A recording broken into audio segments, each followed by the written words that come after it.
Muy buenos días a todos. Iniciamos hoy nuestra sesión de audiencias públicas. Agradecemos a Paraguay TV, TV Cámara, Radio Nacional, Radio Cámara, a todos los medios de prensa presentes, al Colegio de Abogados del Paraguay, al doctor Manuel Riera, representante, a todas las entidades civiles presentes y a todas las personas que se encuentran hoy aquí. También saludamos a los miembros del Consejo de la Magistratura presentes, al doctor Adrián Salas, al doctor Cristian Kriskovich, al doctor Osvaldo González Ferreira, al doctor Carlos Raúl Cabrera y al diputado nacional Roberto González. Saludamos también al Tribunal de Honor, al doctor Luis Fernando Sosa Centurión, a la doctora María Angélica Calvo, a la doctora Amparo Samaniego Viuda de Pacielo y al doctor Raúl Zapena Brugada. Invitamos al primer postulante del día, el doctor Arnulfo Arias Maldonado. Él se encuentra postulado para los edictos 3 y 10 del 2018. 60 años de edad, fecha de nacimiento del 30 de diciembre de 1957. Egresado de la Universidad Nacional de Asunción, doctor en Ciencias Jurídicas de la Universidad Católica Nuestra Señora de la Asunción con la calificación summa cum laude. Las funciones que ha desempeñado: fue agente fiscal desde el año 1985 hasta el año 1986. Fue juez del crimen desde el año 1986 hasta el 2001. Es miembro del Tribunal de Apelación Criminal desde el 2001 hasta el 2018. Ejercicio de la docencia desde el 2008 al 2014. Tuvo varias disertaciones y exposiciones. Buen día, doctor. Queremos recordarle que tiene 10 minutos para hacer su exposición. Bueno, muy buenos días a todos los presentes. Distinguidos señores miembros del Honorable Consejo de la Magistratura, distinguidos miembros del Tribunal de Honor, yo creo que se adelantó mi presentación en mi currículum los años que llevo ya en la magistratura. En realidad, con dos individuos de la Corte Suprema de Justicia que conocen de mi trayectoria, que serví cuando estuvo estar en esa última corte. Como funcionario judicial, hasta que en el año 86 fui nombrado como juez en la ciudad de Juan Caballero. Tuve 4 años aproximadamente y a partir de ahí me trasladaron a la capital y he seguido mi carrera judicial hasta ahora. Es la tercera vez que me presento a este concurso. Yo creo que la gente ya me conoce y no solo la gente me conoce de mí, sino averiguó durante el tiempo de mis funciones dentro del Poder Judicial. Creo haber sido transparente siempre y me tocó siempre la idea de que a los magistrados había que averiguar sobre su comportamiento en su resolución. Había que, si de alguna manera le puede servir, había que revisar no cada uno de nuestros fallos, porque si sería interminable, pero aquellos pasos emblemáticos de los que nosotros hemos actuado y la manera como decidimos. Eso es lo que nos hace magistrados honestos, libres e independientes, porque ahí es donde queda la única prueba de lo que hacemos, y hacemos con justicia o con injusticia. Yo creo que tengo como miembro de la primera promoción, por decirlo de alguna manera, de magistrados declarados inamovibles. Creo que ha sido un honor para mí. En realidad, constitucionalmente, a partir del año 2001, con mi segunda asignación como juez en la Cámara de Apelación, ya adquirí la autoridad. Sin embargo, después la Corte empezó a emitir resoluciones en donde se declaraban inamovibles, y a partir de ahí a muchos funcionarios del Poder Judicial. Eso me dio mucha tranquilidad. Y porque podía ser más libre de expedir 20 minutos, aunque antes también lo era. Pero el hecho de que me declaren inamovible es una garantía máxima para todo el Poder Judicial y para todos sus funcionarios, que es un signo indubitable de la independencia del Poder Judicial, de lo que se consiguió, aunque ya hace mucho tiempo, pero que ahora la mayoría de los magistrados están en esa situación, y yo creo que tienen las manos libres para decidir lo que más convenga al derecho, y eso es una cuestión verdaderamente favorable para que la justicia sea transparente en las personas que así quieran hacerlo. Si vamos a mencionar temas de corrupción, mi idea particular es de que las personas son corruptibles, no la institución. Yo formo parte de un grupo de jueces a quienes conozco personalmente y puedo decir que son buenísimas personas y son el sostén del Poder Judicial ahora, aparte de toda la mala información que nos rodea permanentemente, y que son, creo yo, casos puntuales, personales, en donde el juez es quien se presta para que se le pueda usar de la manera que los interesados necesitan. La independencia del Poder Judicial entonces está como uno de los puntos dentro del programa que nos remitieron para poder estar consolidados con eso. Ahora, para hablar del rol del Poder Judicial, yo creo que la justicia dentro de los poderes del Estado tiene un papel fundamental, trascendental, que tiene como función específica promover la paz de la República. Mientras haya justicia, habrá paz. Si no existe justicia, probablemente vamos a vivir momentos muy convulsionados.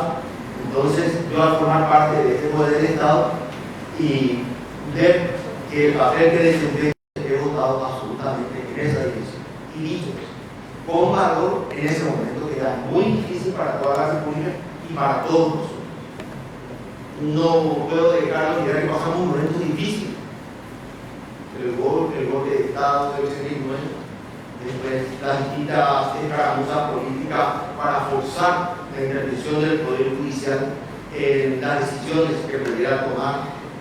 Yo no me olvido de los vuelos de aviones Chavantes sobre el Palacio de Justicia.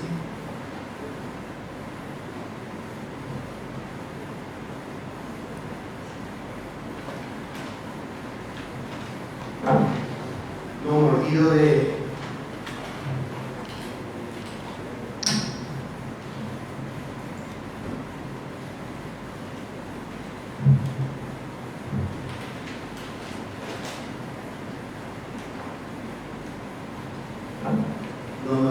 del disparo a la oficina del miembro del tribunal, del miembro de la Corte Suprema, el doctor Sosa.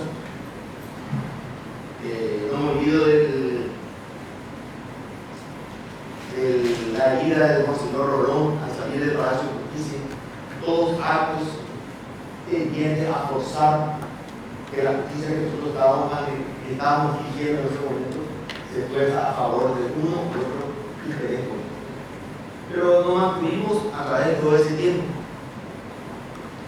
Y algo que, a pesar de todos los horrores que pasamos, que supimos sobrellevar, no puedo olvidar lo último que nos ocurrió en estos últimos tiempos, que es la publicación de los audios que nos demuestra de qué manera estaba manejada la justicia hasta el último momento. Entre todos los males que pasamos, yo creo que esto habrá sido uno de los peores males que sufrimos en este momento.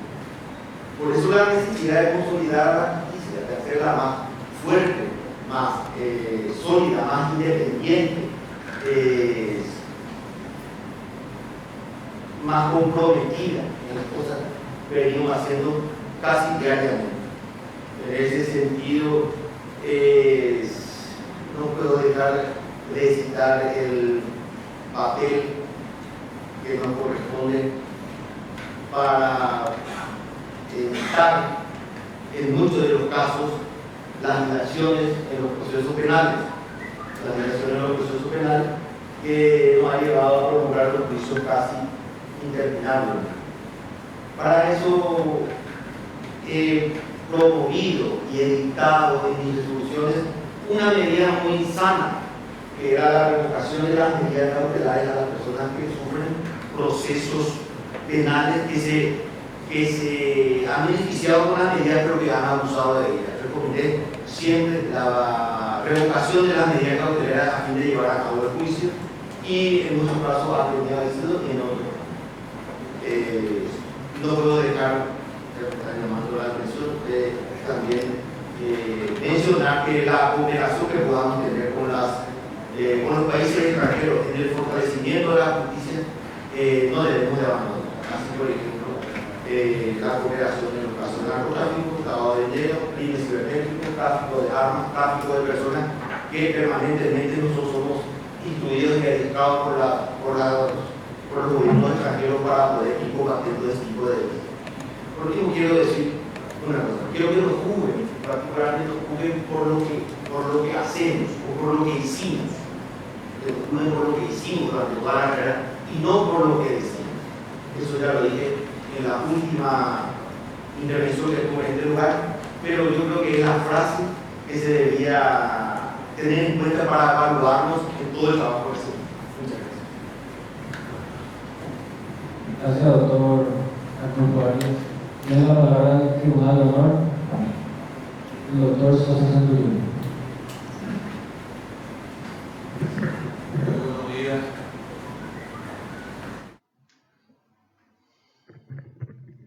Doctor Arnulfo Arias, usted es una persona de mucha experiencia en la magistratura. ¿Cuál es su criterio? Porque en la eventualidad que usted llegue a la Corte Suprema de Justicia,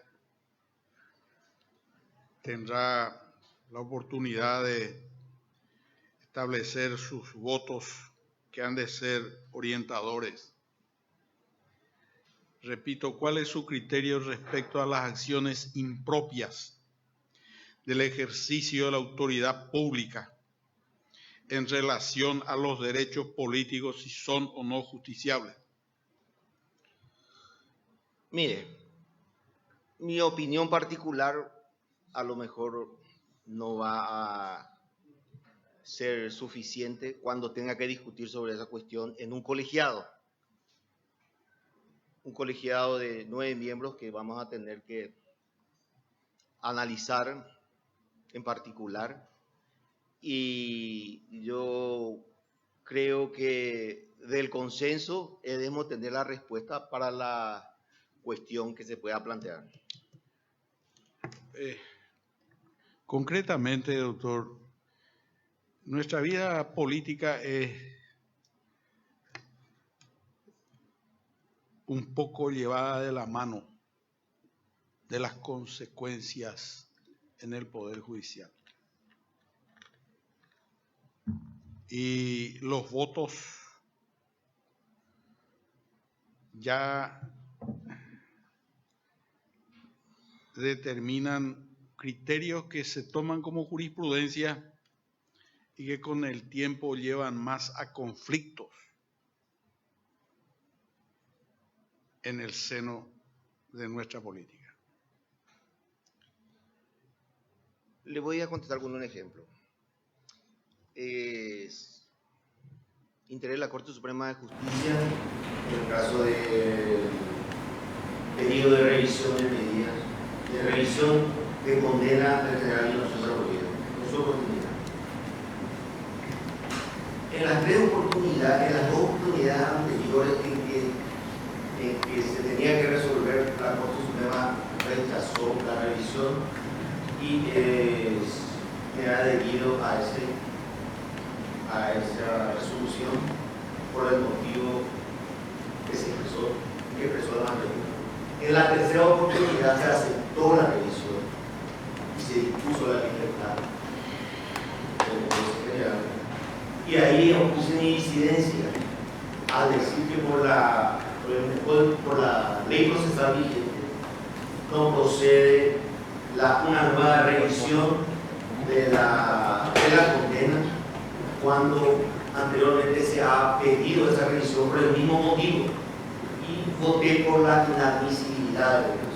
Esa fue mi posición jurídica ante un planteamiento político en un momento verdaderamente difícil para todo el país y para todo el pueblo judicial. Yo me mantuve en esa posición y seguí hasta que tuve que votar en disidencia y nadie acompañó mi postura. Perdí 8-1.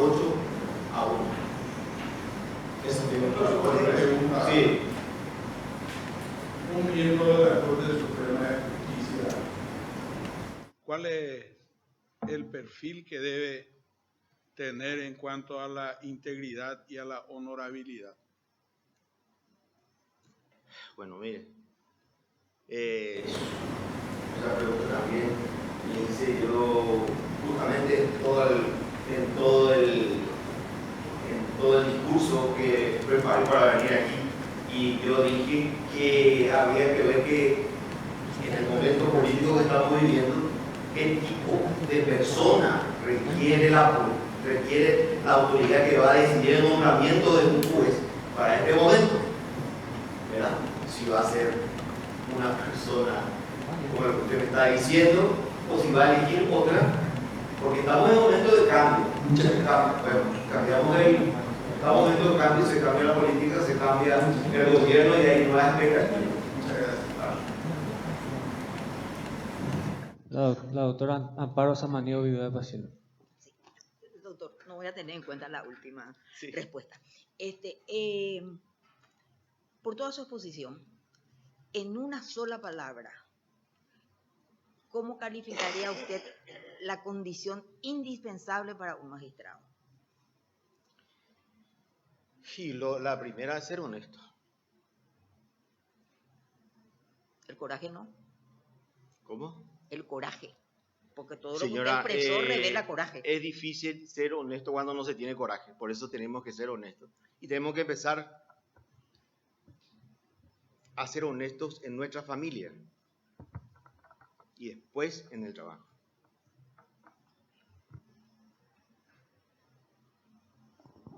¿Algún otro miembro del Tribunal de Honor?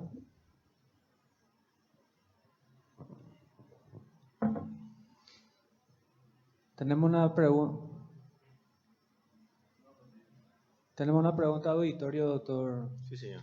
¿Qué opina sobre la exoneración de la declaración jurada de bienes por parte de los ministros de la Corte Suprema de Justicia?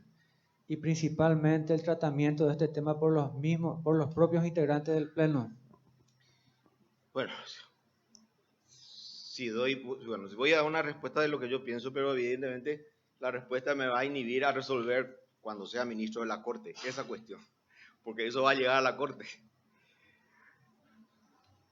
Habría que ver si la posibilidad de obtener todas las informaciones sobre un magistrado o sobre un funcionario público de la Contraloría General de la República va a servir para que sea transparente todo el funcionamiento del funcionario público y la justicia, en primer lugar. No digo que no sea importante, va a ser importante que se sepa, pero habría que averiguarnos quién es la persona que pide y con qué fin pide, cuál es el objetivo de su pedido, cuál es el fin que se le va a dar a la información. No cualquiera debería de pedir para sacar en los medios de comunicación o para publicar en las redes sociales. Habría que tener muchísimo cuidado en saber el objetivo del pedido y el fin que se le va a dar. Esa es mi idea particular sobre la pregunta. Sí. Tenemos otra pregunta, doctor. La Corte Suprema es un poder del Estado, contramayoritario y eminentemente contralor de los actos políticos de los demás poderes del Estado. Ante los eventos del 2017 y 2018, la Corte Suprema de Justicia no se pronuncia a tiempo ¿Cuál es su opinión sobre el rol que debería cumplir una Corte Suprema ante estos eventos políticos? Bueno, muchas veces la Corte Suprema Suprema actúa de acuerdo a los tiempos políticos. Va con tiempos que va regulando las resoluciones que van a influir muchas veces más, muchas veces menos en los momentos políticos de la República, que sí fue llevando la vida democrática hasta ahora. Pero particularmente yo creo que la morosidad, si vamos a combatir, tenemos que combatir desde arriba, ¿verdad? No solamente tenemos que expedirnos en tiempo, independientemente de los momentos políticos que vive el país, sino que también debemos de expedirnos para dar respuesta a los judiciales que están esperando día a día una solución a sus problemas.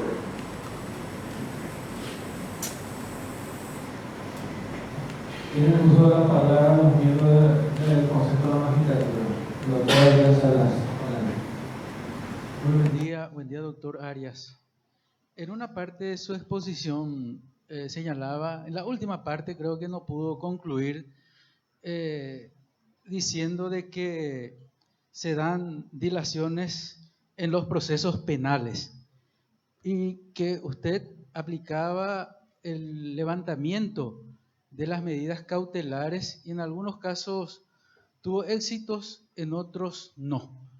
Esa parte es lo que me gustaría escuchar, ampliar, y también si tiene otra propuesta con relación a las chicanas, porque sabemos que la Corte ha implementado a través de una acordada sanciones a magistrados y a abogados quienes incurren en chicanas, y a mi modo de ver es inconstitucional esa acordada en atención a que la ley prevé los incidentes y las excepciones oponibles. Por lo tanto, por una acordada limitar me parece inapropiada la medida.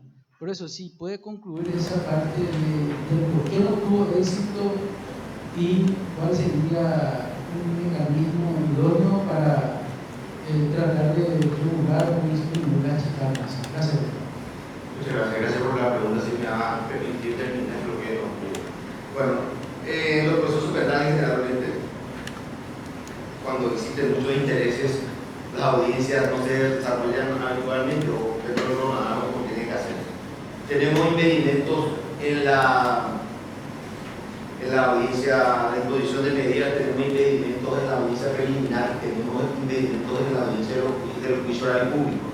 Entonces, las recusaciones, las denuncias a los jueces, el cambio de abogado durante la sustanciación de las audiencias, todos esos hechos hacen de que se demore por mucho tiempo la resolución de una causa policial o de un juicio particular.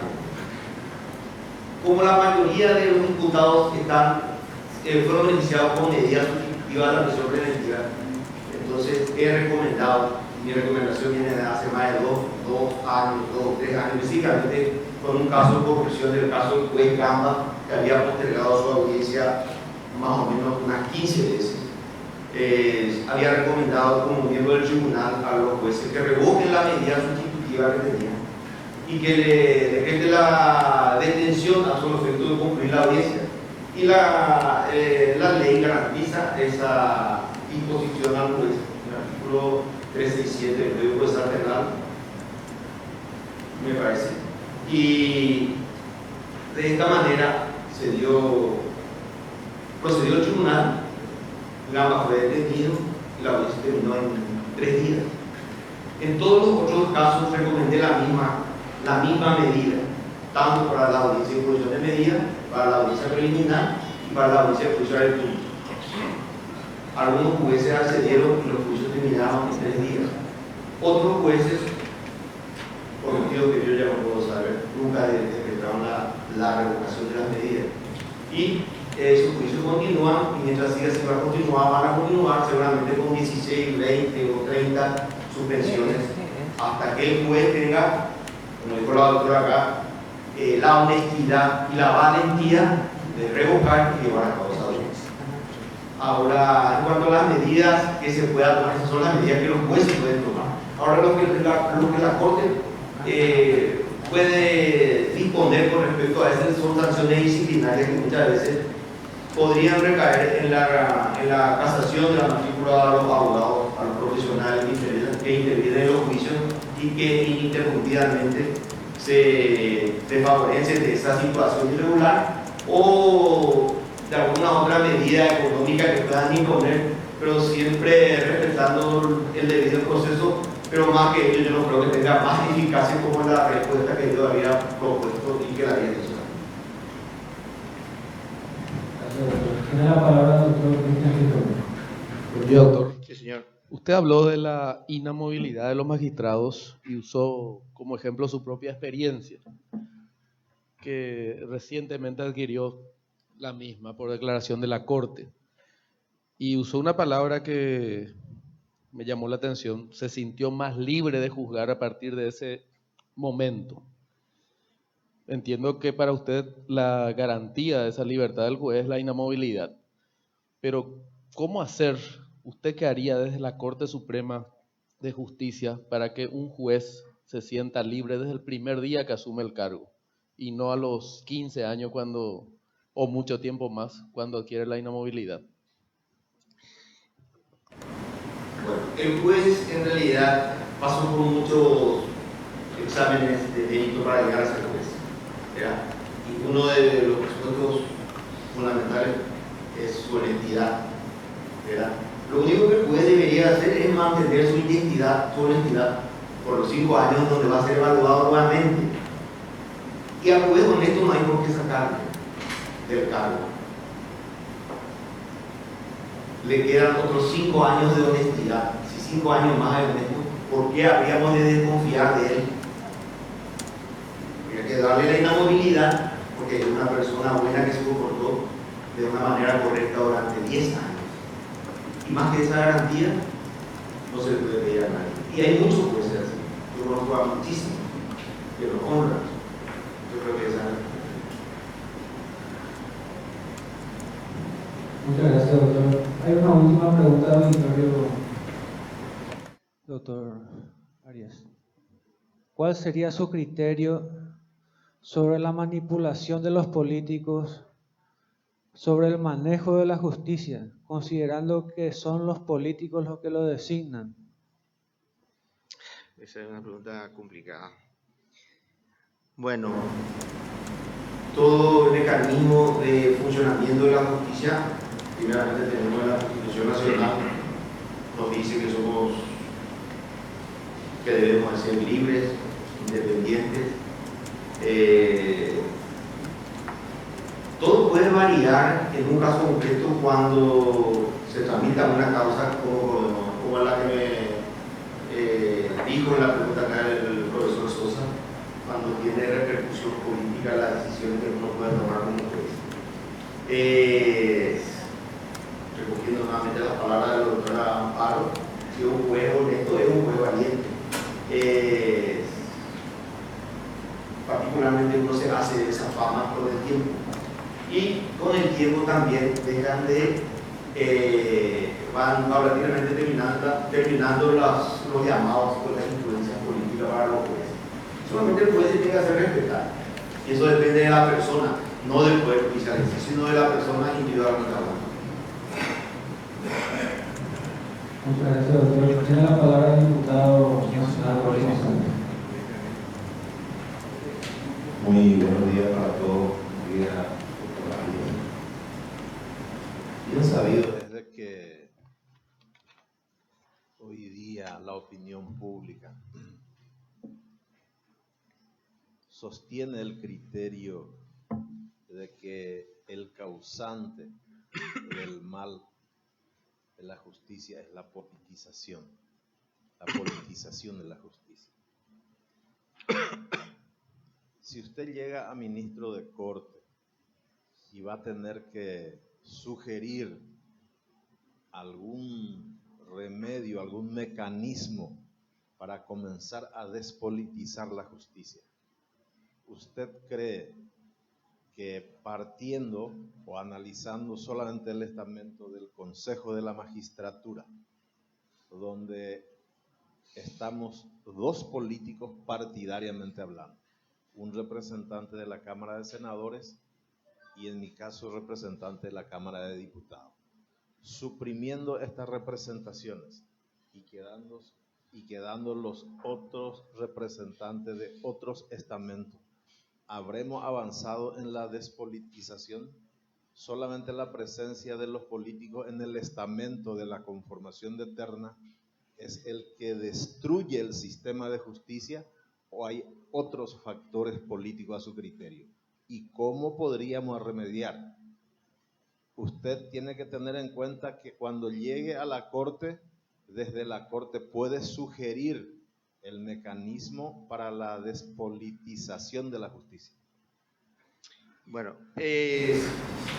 como estamos en un proceso de cambio permanente, ¿verdad? Ahora tenemos un nuevo cambio de gobierno, un nuevo cambio de dirigentes políticos.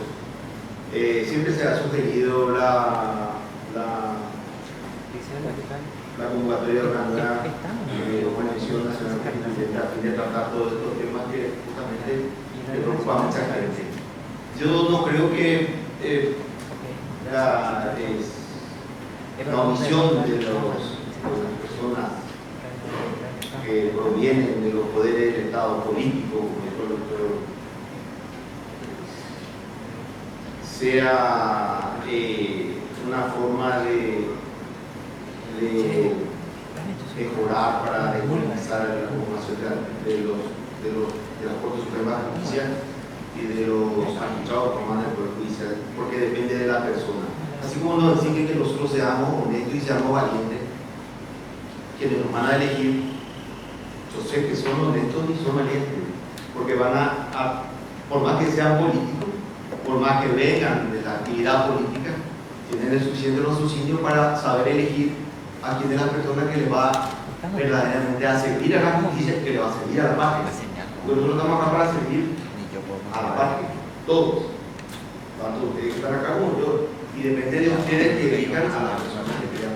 Entonces no depende del rótulo del político precisamente, sino que depende absolutamente de la persona que tenga que elegir. O sea que, contestando finalmente su pregunta, el hecho de que la política no esté representada en el Consejo de la Magistratura, en el programa de funcionamiento, para mí es relativo.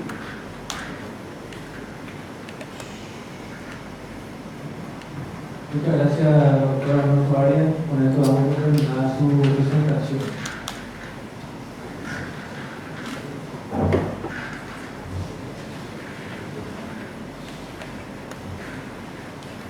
Invitamos al segundo participante, al doctor Pablo Vareiro Portillo. Él está postulado para los edictos 3 y 10 de 2018.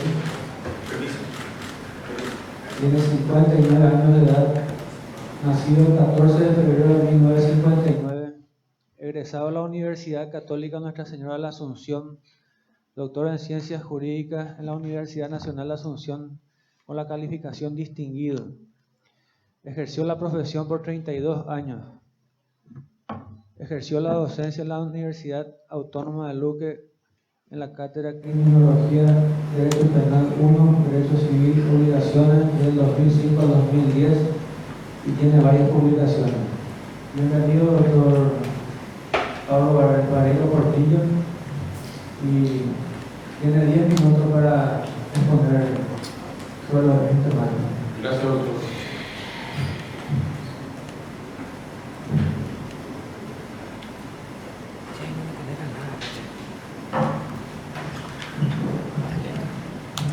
Buenos días, señores miembros del Consejo de la Magistratura, respetados miembros del Tribunal de Honor, público presente. De acuerdo a los ítems que nos fuera indicado por el Consejo de la Magistratura, paso seguidamente a exponer. El rol del Poder Judicial. Conforme a nuestra Constitución Nacional, el Poder Judicial integra como uno de los 3 poderes políticos del Estado y presentúa que la Corte Suprema de Justicia es el órgano jerárquico superior en ser jurisdiccional. salvo las cuestiones electorales que se encuentran reservadas al Tribunal Superior de Justicia Electoral. Sin embargo, la Corte Suprema de Justicia siempre actúa como contralor de las cuestiones constitucionales, en todos los casos, sin excepción, incluyendo a las cuestiones electorales, facultad ejercida por la Corte Suprema de Justicia, por cuyo motivo podría sostenerse que se le otorga politicidad conforme lo señala el arcángel. De ahí que la Corte Suprema de Justicia, en su rol de contralor de constitucionalidad, ejerce su poder político. Esto implica que la Corte Suprema de Justicia resulta ser titular de una fracción funcional de poderes, que corresponde controlar la legalidad desde la óptica de la Constitución Nacional de actos, incluyendo los actos administrativos de los otros poderes políticos del Estado, que serviría como dialéctica entre sociedad y Estado, desarrollándose sobre dos ejes esenciales. Primero, afirmación y protección de la dignidad humana mediante la regulación de los derechos y garantías individuales. Segundo, institucionalización de la división de poderes y sus funciones. El poder debe ser limitado y controlado. En consecuencia, el rol del Poder Judicial consiste en resolver controversias de carácter jurídico, se ocupa de vigilar y mantener la supremacía constitucional e interpretar y aplicar la ley. La Constitución es lo que los jueces dicen que es la constitucionalidad o no de los actos de los otros poderes del Estado corresponde a la Corte Suprema de Justicia, que resulta ser una tarea fuertemente política. Por ello es delicada y conflictiva al presentar diversos peligros para la Corte Suprema de Justicia, porque uno, genera tensión entre la razón de Estado y las pretendidas razones jurídicas, el también llamado decisionismo político. Segundo, actúa en difuso y complejo límite entre su función de contralor de actos legislativos o de legislador negativo. Tercero, cumple función constituyente y legislativa complementaria que debe inexorablemente asumir la Corte, dada la impresión, ambigüedad y vacío que presentan los textos constitucionales.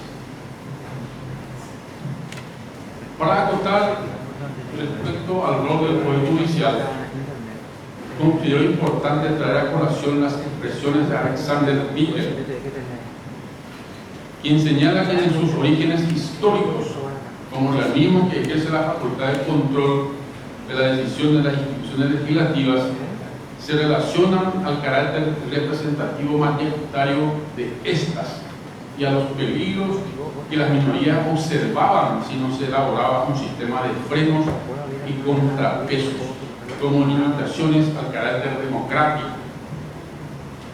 Circunstancia que plantea que la dificultad radical es que el control judicial es en nuestro sistema una fuerza contramayoritaria. Cuando la Corte Suprema declara inconstitucional una ley o una acción, por su parte Molinelli sostiene que se entiende bien el tema de la independencia judicial en el marco de un sistema democrático. Muchos confunden independencia con aislamiento total, además de las dificultades para establecer un criterio que define la independencia o dependencia de un juez. ¿Qué significaría el concepto de independencia de un juez o de un tribunal? Se refiere, tal como ha sido y es usado generalmente, a que el juez o tribunal decide los casos por sus méritos según su leal saber y entender, es decir, sin que sea determinante el deseo de congraciarse con alguna autoridad, con alguna de las partes o bien con la opinión pública. Percepción de la administración de justicia. Existen estudios realizados por instituciones nacionales e internacionales cuyos informes revelan que la ciudadanía tiene una percepción muy negativa de la administración de justicia en los últimos años, lo que se traduce en una disminución significativa como Estado de Derecho en nuestro país, a causa de una alarmante corrupción generalizada y la severa desconfianza en la administración de justicia. La Constitución Nacional establece que el gobierno será ejercido por el Ejecutivo, el Legislativo y el Judicial, en un sistema de separación, coordinación y recíproco control. Consagra la independencia del Poder Judicial y lo protege de toda injerencia de otros poderes. No obstante, en la práctica existen factores poderosos que obstaculizan la independencia del Poder Judicial, por citar algunos. El propio sistema de selección de jueces que permite la participación directa de los otros poderes en la conformación personal del Poder Judicial. La politización extrema de la designación del jurado de enjuiciamiento de magistrados según los últimos acontecimientos que tomó Estado público. La politización del Consejo de la Magistratura, según se puede apreciar en época de elecciones en el gremio de abogados, que se toman posturas partidarias. No existe la plena autarquía presupuestaria consagrada en la Constitución Nacional, que es un mecanismo indispensable para la independencia del Poder Judicial.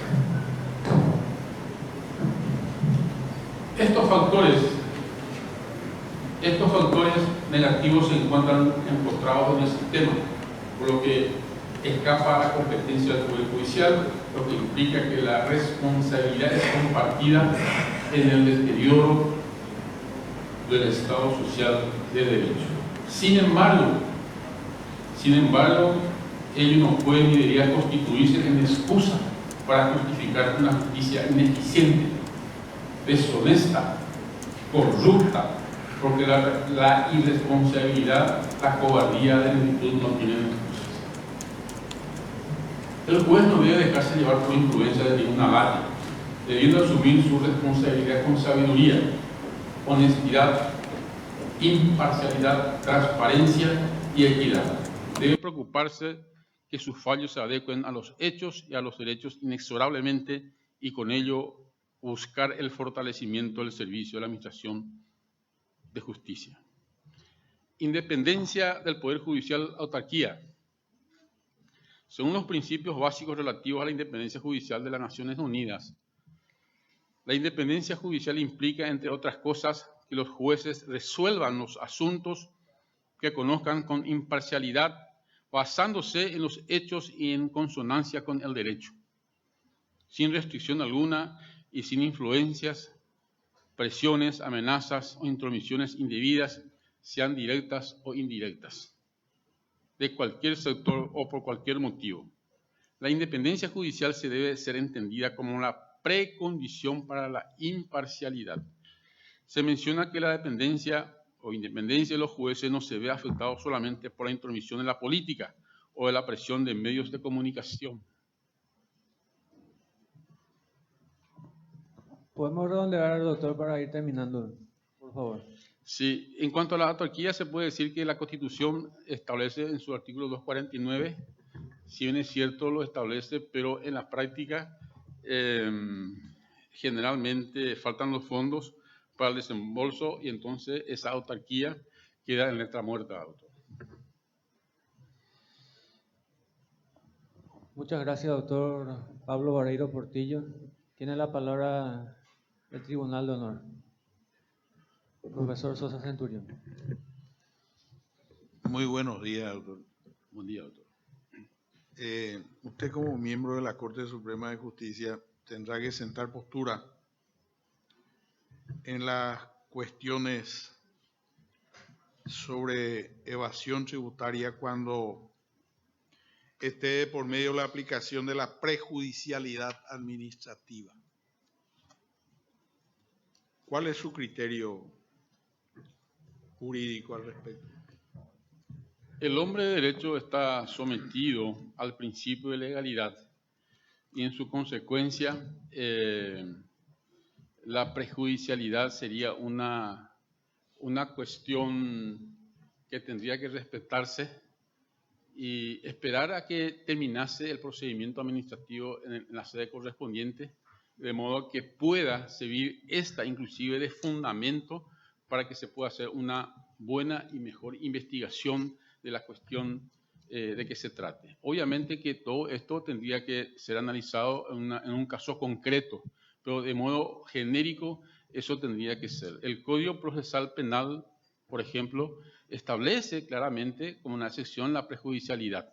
Entonces, eso ya queda a criterio del magistrado de la causa establecer su pertenencia o no de acuerdo a la circunstancia de autor. Doctor, la integridad y la honorabilidad responde a virtudes probadas. Como miembro de la Corte Suprema de Justicia, ¿cuál es el perfil que usted define? Yo creo que en ese punto el ministro tiene que ser de buenas costumbres, tiene que guardar una compostura acorde a la modalidad y a la moral de la sociedad. Es la que en definitiva establece cuál sería el parámetro de una conducta. Obviamente que la moral y la ética que se diferencia, la moral está internamente en el individuo y la ética sería la conducta externa. En lo posible, la ética es la conducta manifestada de la moral, doctor. Entonces, no, doctor, discúlpeme. La conducta es la moral, la expresión externa de la ética. La ética reviene dentro de la concepción dogmática y científica que tenga la persona. Discúlpeme, puede continuar.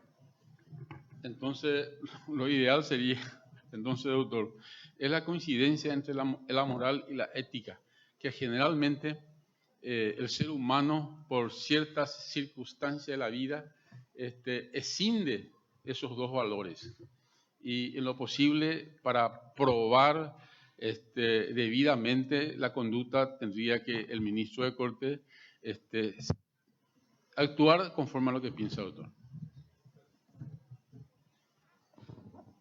Tiene la palabra el doctor Raúl Sapena Brugada.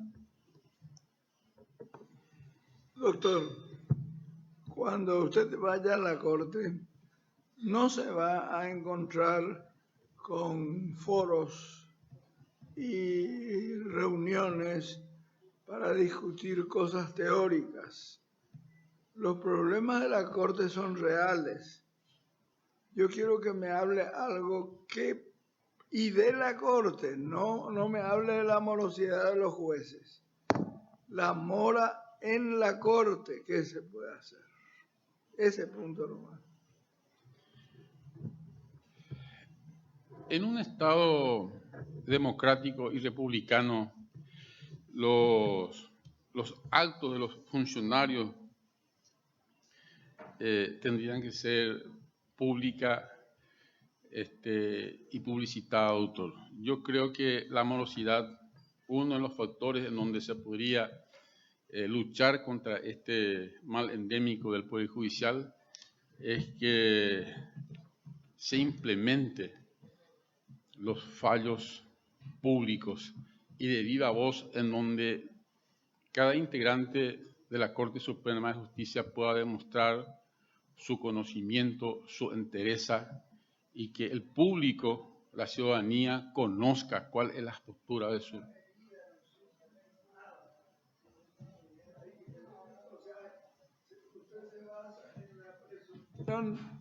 En la presunción de que los jueces nombrados ya son éticos y morales y van a actuar bien. Yo le pregunto si existe alguna medida. Por ejemplo, en Chile, en el Tribunal Constitucional, si fallan en el plazo, pueden ser echados. y son echados en Chile. Esta no creo que sea la medida, ¿verdad? Pero algo hay que hacer.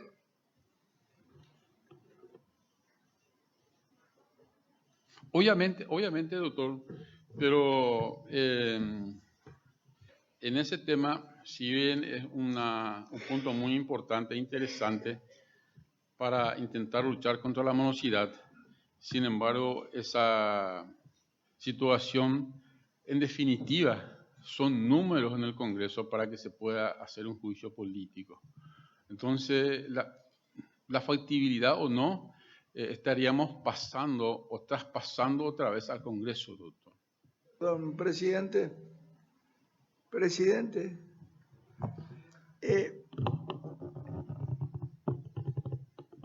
yo quisiera que usted se dé cuenta, por ejemplo, que la mora no está totalmente en la burocracia, como puede ser la mora en una secretaría. Está el famoso estado de cajón. Totalmente. ¿Verdad? En que un magistrado mete el expediente en su cajón y lo cierra, o se lo lleva a su casa. Ese tipo de cosas hace que ni siquiera se sepa dónde está un expediente. Nadie sabe por qué está en mora ese expediente. Y eso es por falta de una organización en la Secretaría que sea transparente y que se sepa, está hace 2 años en el cajón del ministro tal, ¿verdad? Pero ahora no se sabe.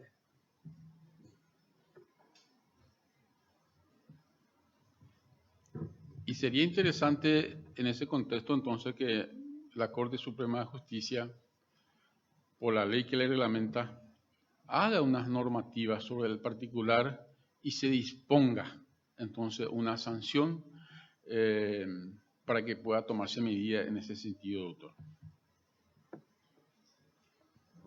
Muchas gracias, doctor. Tiene la palabra la doctora Angélica Calvo. Doctor, Sí. usted, siendo abogado de pasillo, sabe la corrupción que existe al deducir una acción de inconstitucionalidad. Si usted estuviera en la Corte, ¿cómo haría para que eso no ocurriera? La corrupción, doctora, siempre existió y existirá. Obviamente que en la medida que no exista impunidad, entonces estaría bajando, pero una lucha total que pudiera acabar por completo sería una misión casi imposible. La Corte Suprema de Justicia tiene órganos y medios para la fiscalización y supervisión. Tengo entendido que la superintendencia maneja en cierta forma esa situación y cuando hay queja, entonces se estudia caso por caso, doctora. Pero demoran mucho. O sea, la admisibilidad o no, ahí está la corrupción, para que se admita o no una acción de inconstitucionalidad. La corrupción está ahí. Y sería nuevamente con la reglamentación. Nosotros como pasillero litigante sufrimos eso, doctora. Efectivamente, y no hay un remedio legal y cajonean, como dice el doctor Sapena Brugada. Y estamos expuestos a eso. Yo creo que la Corte Suprema de Justicia tendría que establecer un reglamento y el funcionario que está cayendo en esa falta administrativa tenía que ser sancionado ejemplarmente. Gracias. Gracias, doctora. ¿Algún otro miembro del tribunal? Tenemos pregunta de auditorio, doctor Moreiro. ¿Considera la participación de los gremios de abogados como una amenaza a la independencia judicial?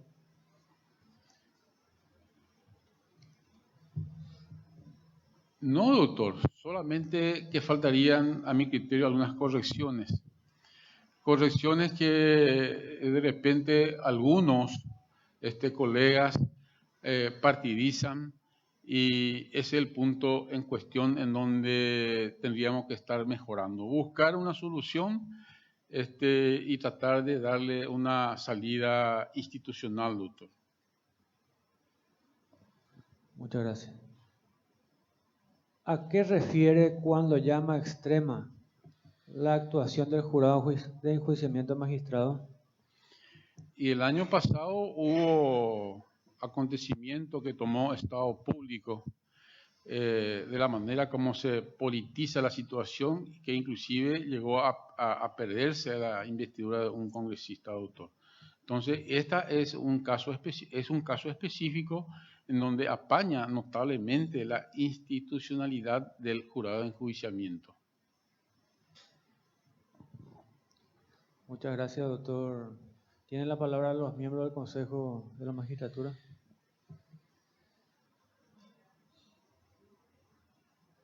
Doctor, damos por terminada su exposición.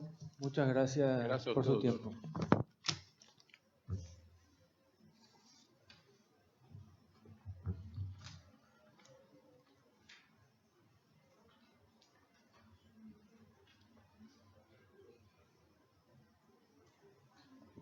Invitamos al tercer postulante del día, doctor Raúl Fernando Barrio Canal Feltes. Él está postulado para el edicto 3 del año 2018. Tiene 68 años de edad, nacido el 26 de abril de 1950, egresado a la Universidad Nacional de Asunción, doctor en Ciencias Jurídicas en la Universidad Nacional de Asunción con la calificación summa cum laude. Ejerció la profesión por 42 años. Fue juez itinerante de primera instancia, fue miembro del Tribunal de Apelación Civil y Comercial, fue director de la Escuela Judicial, fue presidente alterno de la Comisión Redactora del Proyecto del Código General, miembro del Consejo Directivo, presidente alterno de la Comisión Redactora del Proyecto de Código General. Ejerció la docencia desde 1990 hasta la fecha en la Universidad Nacional de Asunción y en la Escuela Judicial. Tiene publicaciones, disertaciones y exposiciones. Buen día, doctor Barrio Canal. Tiene 10 minutos para exponernos sobre los ejes temáticos que le pasaron del Consejo de la Magistratura. Muchas gracias, señor presidente del Consejo de la Magistratura, señores miembros del Consejo, excelentísimo Tribunal de Honor de Notables, señoras y señores. Voy a ir tratando de ver estos ejes temáticos que nos han dado. El primero de ellos dice el rol del Poder Judicial en un Estado social de derecho. Ustedes saben que en el sistema republicano la división tradicional de los poderes, o la división del poder en realidad, tiende a garantizar la democracia, evitando la concentración del poder en uno solo de ellos. Por eso esa división implica o indica una inexistencia de jerarquía, de mando y pluralidad de instancias estatales autónomas. Entendida así, la división del poder nos lleva a que el poder frene al poder. La función tradicional del Poder Judicial es la de administrar justicia. Administrar justicia teniendo como base la Constitución Nacional, y entonces podemos hablar de un Estado de Derecho.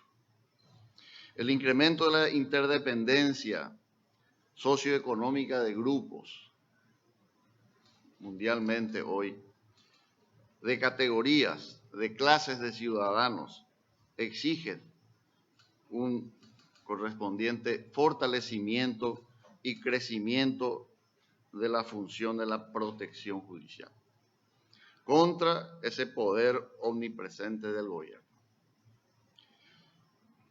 de los grupos y de las organizaciones. De ahí surge el Estado social de derecho, como habla nuestra Constitución, que le agrega a esa función tradicional del Poder Judicial de dirimir simplemente conflictos a algo más. Hoy ya no se puede seguir manteniendo el carácter puramente mecánico de la función jurisdiccional.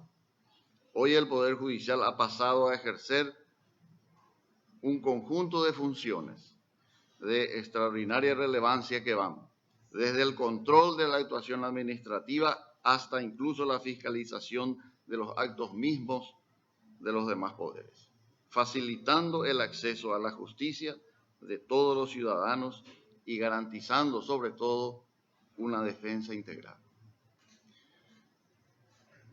Sí, seguidamente el segundo ítem del eje temático dice la percepción acerca de la administración de justicia. El concepto que les dije anteriormente es un concepto puesto dentro de un marco, podríamos decir, ideal. Los otros poderes, así como los seres humanos, siempre tratamos de tener una preeminencia sobre otros. Es algo muy natural. Y en esa lucha que en nuestro país, lastimosamente, el Poder Judicial ha sido invadido por otros poderes políticos. Hoy hay un desequilibrio. Debemos reconocer que el Poder Judicial es un poder sometido a los otros dos. Este sometimiento trae una total falta de transparencia, una falta de respuesta al justiciable. Esto tiene directamente efectos inmediatos, que entre otros podemos citar, hay muchos, pero podemos citar la desconfianza del justiciable. Hoy el justiciable desconfía para entrar dentro del Poder Judicial. Trata de no entrar en el Poder Judicial. Hay una tremenda morosidad dentro del Poder Judicial. Mucha morosidad. Y un elemento no menor es el miedo. La magistratura genuflexa que hoy tenemos, con honrosas excepciones. Pero eso existe. No podemos callarlo. Por conservar su cargo, los jueces o se apartan, le ruegan a los litigantes que les recusen y dictan sentencias no ajustadas precisamente a derecho. El tercer eje nos habla de la independencia del Poder Judicial y su autarquía presupuestaria. El Poder Judicial, así como habíamos visto antes, no está bien, debe recomponerse. Volver a constituirse en una justicia independiente, una justicia eficaz, capaz de convertirse en el custodio del Estado social de derecho y de la legalidad de la Constitución. El Poder Judicial debe ser un poder integrado por técnicos, no del resultado de pactos o acuerdos. Esto es muy importante, el tecnicismo. Acá nosotros normalmente hablamos, decimos que no podemos mejorar por el sistema. Eso es una excusa. Acá se trata de seres humanos, señores. Si la persona es buena, si el operador del derecho es bueno, aunque la ley sea imperfecta, va a tener un resultado correcto. Todo se basa, a mi criterio, en la persona. Dos de los condicionamientos más relevantes de un poder judicial independiente son, primero, la existencia de una carrera judicial para volverlo más independiente. Y en segundo lugar, la autarquía presupuestaria, que representa su independencia económica. Determinarse por sí misma en los aspectos financieros de su labor. Si bien el artículo 249 de la Constitución Nacional reconoce esa autarquía, para la cual se prevé el 3% del presupuesto anual, el acceso a los recursos suficientes y seguros, que sería lo deseado, no se da totalmente. Así, desde ese ámbito de los recursos, se coacciona al Poder Judicial. En el cuarto eje, tenemos la propuesta relacionada a su compromiso personal con la defensa de los derechos humanos y los valores democráticos. Hoy los derechos humanos han invadido prácticamente todos los órdenes jurídicos, así como el derecho constitucional ha invadido hasta el derecho privado.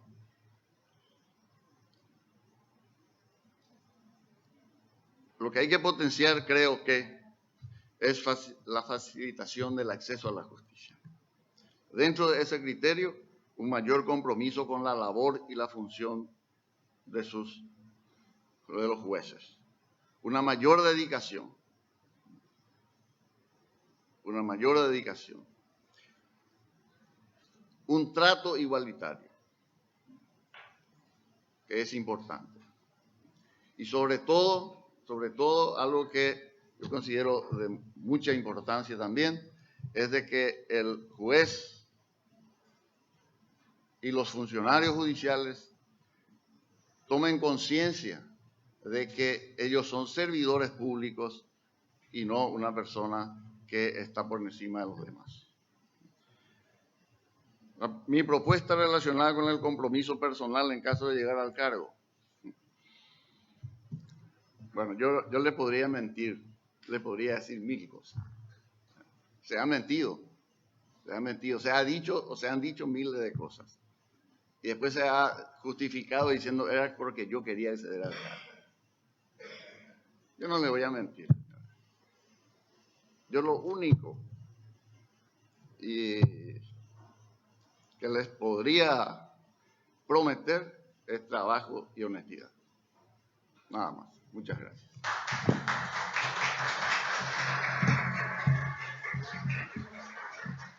Muchas gracias, doctor Barrio Canal. Tiene la palabra el Tribunal de Honor.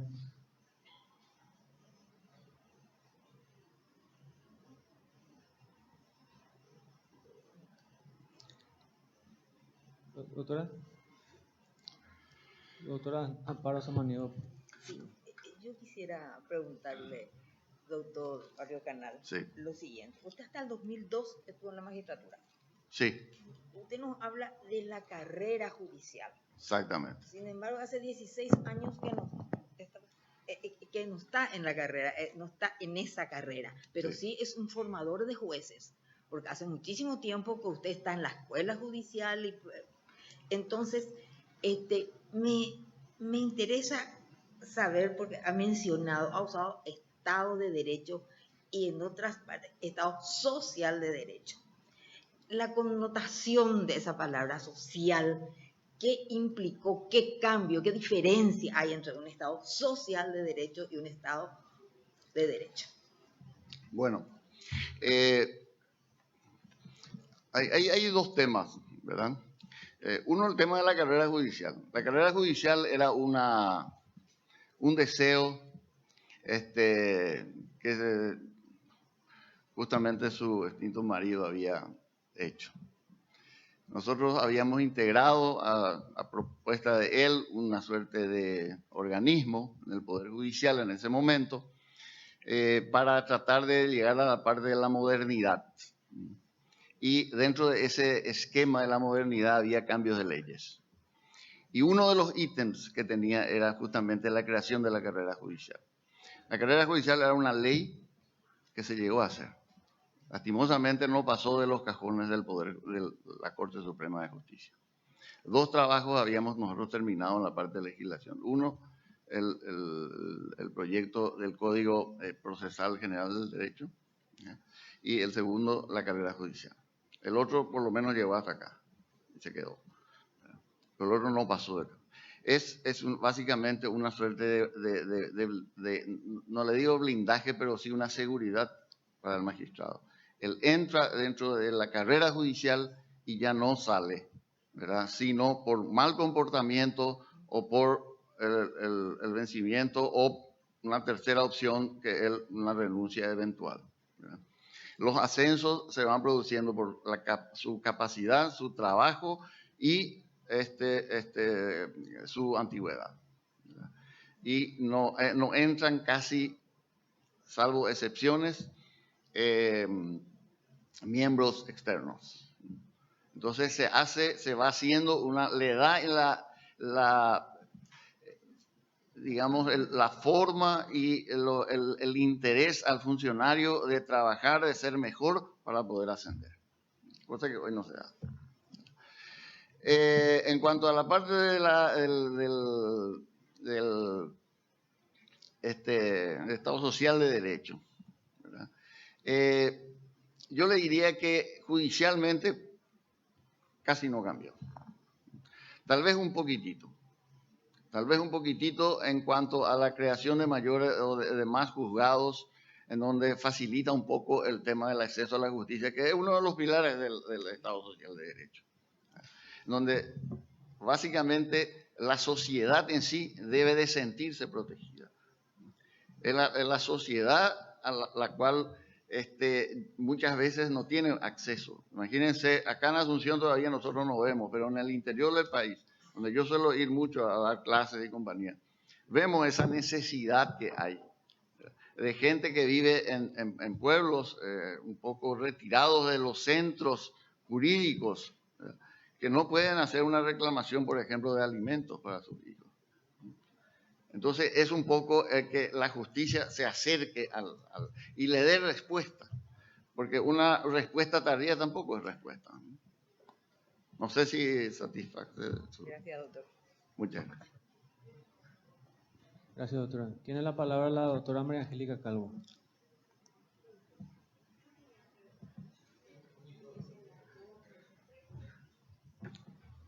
¿Cómo haría para mejorar la imagen del Poder Judicial y el trato que se brinda a los profesionales? Usted estuvo adentro y estuvo afuera. Sí. Y sabe el trato que se dispensa al profesional.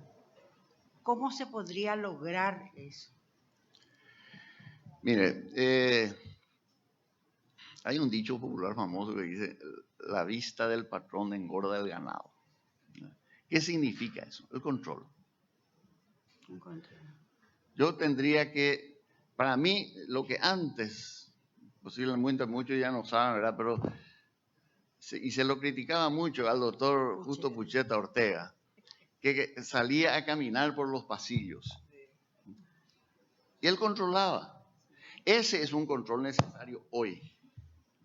Hoy el juez te llega, hay algunos que llegan a las 11:15 y a las 12:30 se están retirando. Hay algunos que faltan. Hay otros que en el mes de diciembre, porque tienen que tomar examen en la facultad, no vienen al tribunal. ¿Y quiénes son los que sufren? Los justiciables. Los justiciables, los que están allí. Por eso les dije hoy, el tema de considerarse servidores es un punto no menor. No menor. Por eso ese control hay que ejercerlo. Y hay que ejercer la sanción también. No importa quién sea. Pero hay que ejercer ese tipo de sanción. Muchas gracias.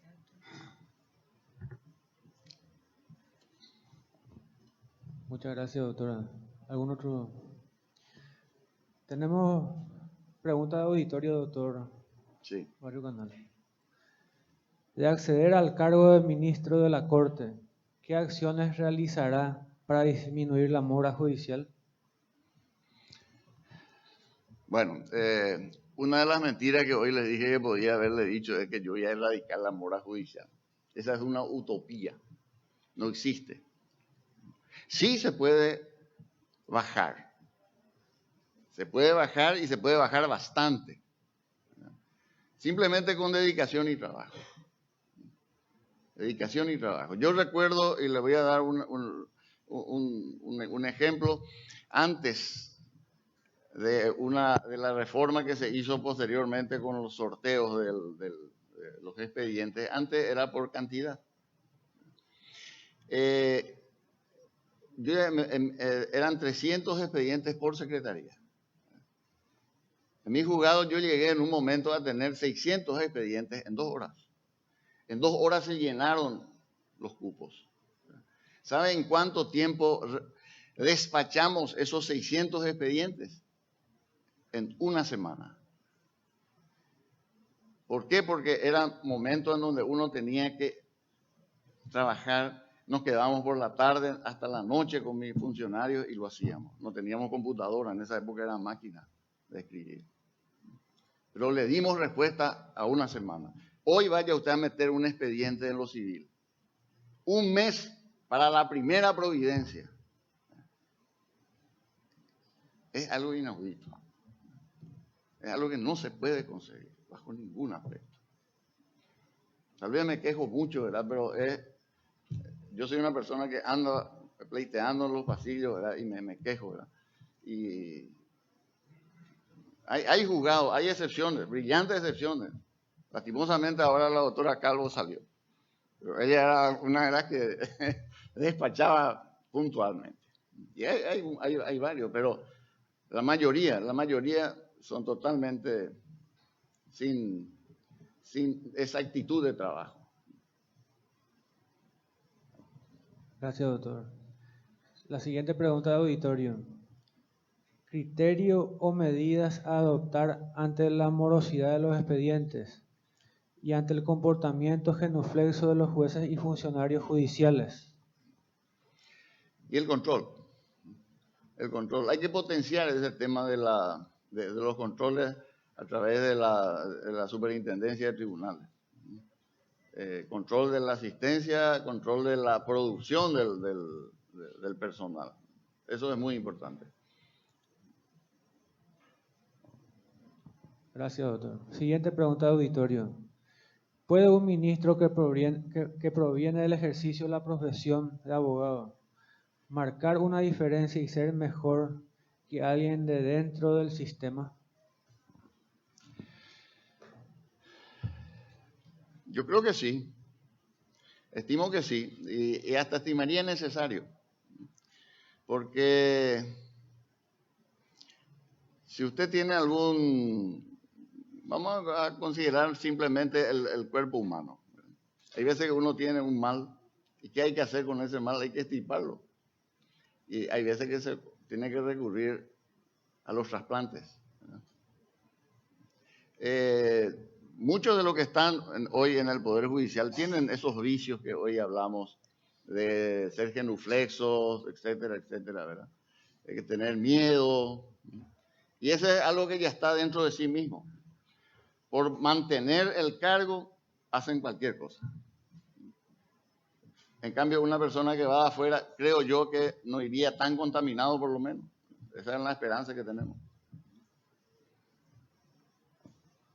Muchas gracias, doctor.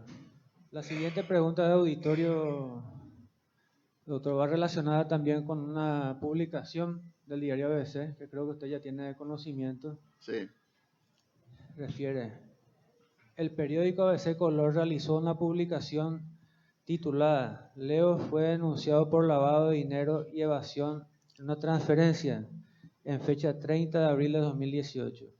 El doctor Barro Canal en la citada publicación se especificó que el doctor Leos le transfirió a usted 3 pisos de un edificio en concepto de dación en pago por un monto de $872.838, que luego 8 meses se modificó dicha escritura para establecerse el monto de $200.000 en concepto de donación. ¿Qué opinión tiene sobre este hecho en donde usted está involucrado? Sí. El doctor Leo es cliente mío de hace varios años. Él, por todos los problemas que ustedes conocen, que es de público conocimiento, y por la edad que tiene, él había decidido anticipar las herencias a sus herederos. Y les entregó a todos. Él tiene 4 hijos y una esposa. 2 de sus hijos con su esposa, a ese efecto, porque yo le recomendé a él, le dije, es mejor que se contrate un estudio de abogado o que tengan sus abogados cada uno para evitar problemas. La señora con los 2 hijos le contrató al estudio Olivieres y las otras 2 hijas lo contrataron al doctor Olmedo, Gustavo Olmedo. Entre ellos hicieron las tratativas, etcétera, etcétera. Yo simplemente actuaba de contralor para que la decisión, el deseo del doctor Leos de transferir se haga dentro de los parámetros correctos de porcentajes sucesorios. Cuando terminó eso, el estudio Olivieres le pasa una cuenta, el doctor Olmedo le pasó otra y él les pagó a las dos. Y me llama y me dice, ¿cuánto te debo? Y le dije, yo, doctor, no le voy a cobrar. Y, ¿por qué? Me dice. Y le digo, pues yo lo hice esto por amistad. Bueno, al día siguiente me llama y me dice, ¿aceptarías un regalo mío? Y sí, le dije. Me dice, esa oficina que vos estás ocupando, con 2 pisos más, te los regalo. Bueno, en esa oficina, en ese edificio, hay un piso, el tercer piso, perdón, el quinto piso, está ocupado por otro abogado también del doctor Leos, que era el doctor Amelio Calonga, que lastimosamente el doctor Calonga le trajo a trabajar con él a un grupo de abogados, entre ellos el doctor Martín Barba, y un segundo, un alter ego, que es el doctor Cuevas, Rodrigo Cuevas. Cuando yo tengo eso, me voy y le digo, mira, yo soy el dueño ahora de esto. Cuando yo tuve la escritura. Y quiero que salga. O que me digan, voy a salir dentro de un mes, dentro de un año. Se lo dije a Amelio Calonga. Y me dijo, le voy a decir a Barba, no tengo problema en salir. Yo no me percaté que en la escritura pública hablaba de dación en pago, que no era precisamente la figura. Que no era en pago, era una donación. Bueno, yo cuando me doy cuenta de eso, voy junto a Livieres, que era el que hizo hacer las escrituras, y le digo, mira, acá parece un error. Ah, no hay problema, vamos. Hay otro error que era que para los efectos de la partición se tasaron todos los bienes, todos. Y el valor del edificio completo era de $800,000. Y allí, por la transferencia de esa primera parte, de una parte del edificio, habían consignado el valor total. Entonces se tuvo que recurrir a una modificación, aclaración con otra escritura pública hecha ante la misma escribana, y allí se hizo la aclaración pertinente y se dijo que a los efectos impositivos, como era una donación, se ponía la cantidad de $200,000, que era obviamente una exigencia de la parte impositiva. Cuando yo me veo obligado a demandarle a Calonga y Barba y Cueva para que salgan de allí, la respuesta fue obviamente de acusarme de evasión de divisas, de lavado de dinero, de producción de documentos falsos, etcétera, etcétera, etcétera, toda la figura, etcétera. Y utilizan eso como una forma de coaccionar. No hay imputación, no hay absolutamente nada. Pero sí molestia. Molestia. Me denunciaron en la municipalidad porque el ascensor no andaba. Imagínense. Denunciaron ante Hacienda porque dice que yo no le pagué el impuesto. Todas esas denuncias han sido levantadas, ¿verdad? Pero él sigue. Y esta, la publicación esta